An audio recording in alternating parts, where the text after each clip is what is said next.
Next topic लिखो हमारा ज्वालामुखी।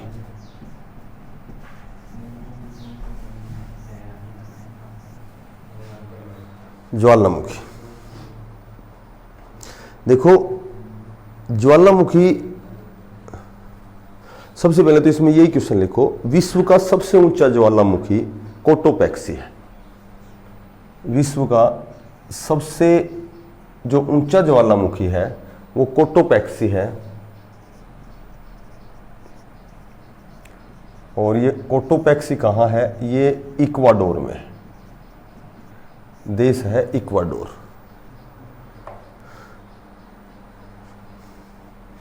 विश्व का सबसे ऊंचा ज्वालामुखी कोटोपैक्सी है जो इक्वाडोर में है। ज्वालामुखी तीन प्रकार के हैं, एक तो होता है सैकरीय, एक तो होता है सैकरीय ज्वालामुखी, एक होता है प्रक्षुब्ध,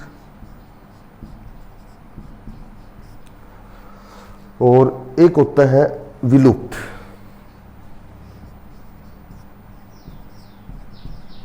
तीन प्रकार के ज्वालामुखी होते हैं, सैकरीय, प्रक्षुब्ध और विलुप्त।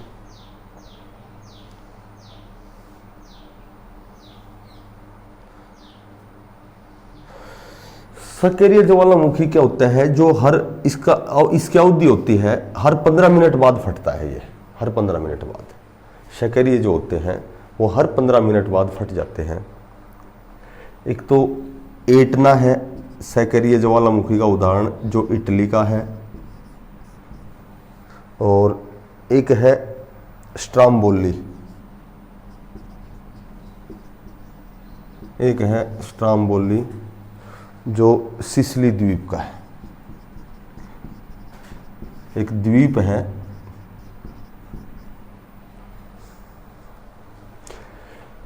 द्वीप में ध्यान रखना, एक याद आ गया मेरे, एक तो द्वीप होता है और एक द्वीप होता है। तो इस द्वीप का अर्थ होता है हाथी।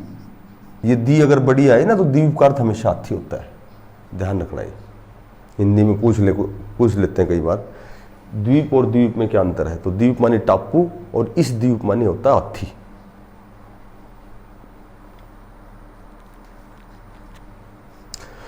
और प्रक्षुब्ध क्या होता है कि ये बहुत दिनों बाद फटता है। प्रक्षुब्ध सोया हुआ, प्रक्षुब्ध बहुत दिनों बाद फटता जरूर है, लेकिन इसमें समय बहुत ज्यादा, अवधि बहुत ज्यादा लग जाती है। तो एक तो विसुवियस है,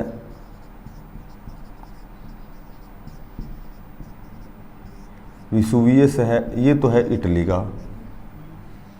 विसुवियस प्रक्षुब्ध ज्वालामुखी का एग्जाम्पल है। और एक है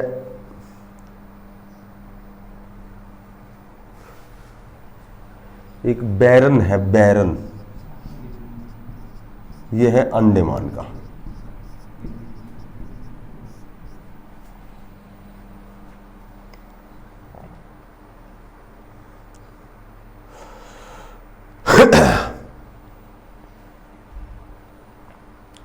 और जो विलुप्त ज्वालामुखी है उसमें कभी विस्फोट नहीं होता।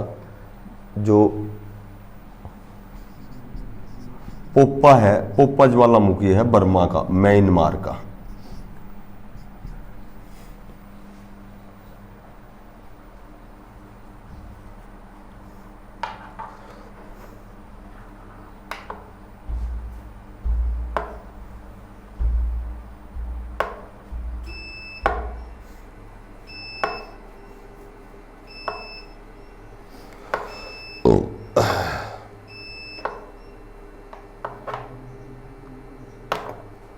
नेक्स्ट लिखो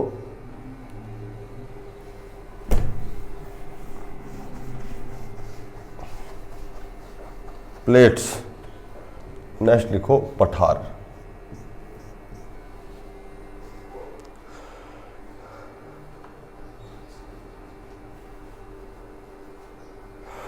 जो पर्वतों से नीचे तथा मैदानों से ऊंचे होते हैं वे पठार कहलाते हैं। जो पर्वतों से तो नीचे होते हैं और मैदानों से ऊंचे होते हैं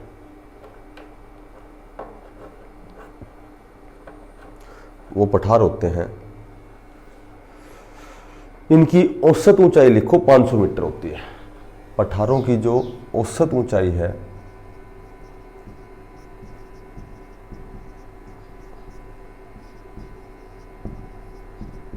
,500 मीटर होती है। इनकी औसत ऊंचाई लिखो 500 मीटर, या इससे भी अधिक हो सकती है।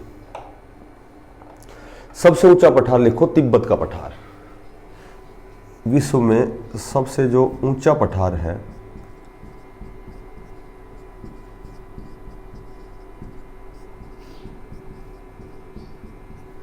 तिब्बत का पठार है। यह सागर तल से 16,000 फीट ऊंचा है। जो तिब्बत का पठार है ये सागर तल से 16,000 फीट ऊंचा है। ऊंचाई है इसकी 16,000 फीट ऊंचा है।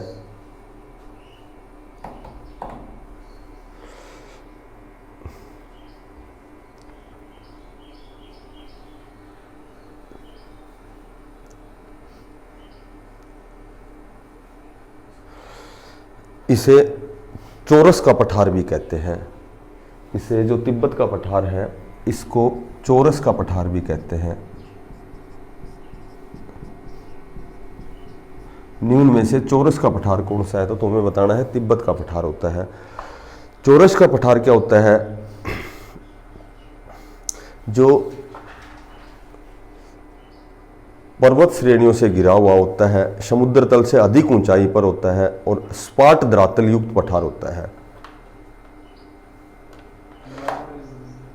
जो पर्वत श्रेणियों से घिरा हुआ होता है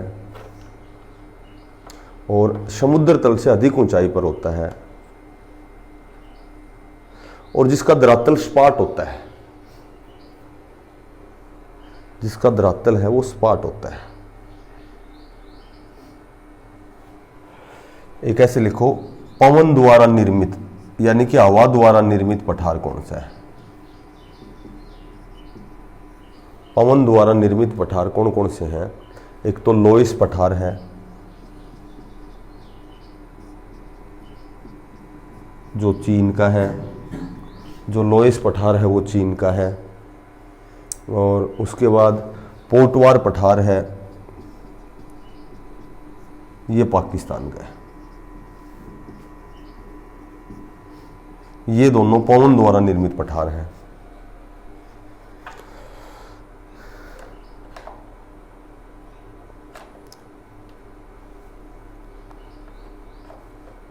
अब लिखो, चेरापूंजी का पठार या मेघालय का पठार। चेरापूंजी मेघालय में है। चेरापूंजी का पठार जल द्वारा निर्मित है।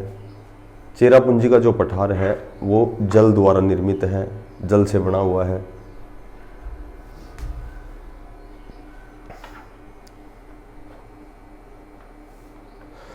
भारत में छोटा नागपुर का पठार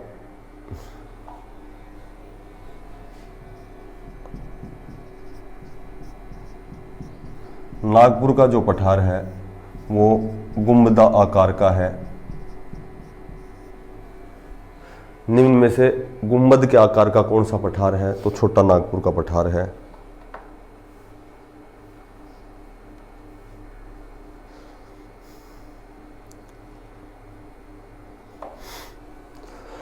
और मेघालय का पठार आर्द्र पठार है। मेघालय का पठार क्योंकि जल से निर्मित है, इसको आर्द्र पठार कहते हैं।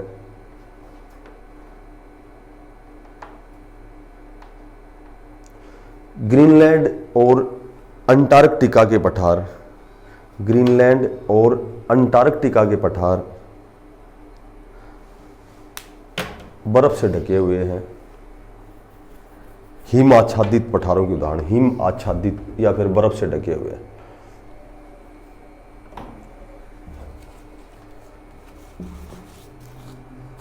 बर्फ से ढके हुए। ग्रीनलैंड और अंटार्कटिका के जो पठार हैं वो बर्फ से ढके हुए हैं।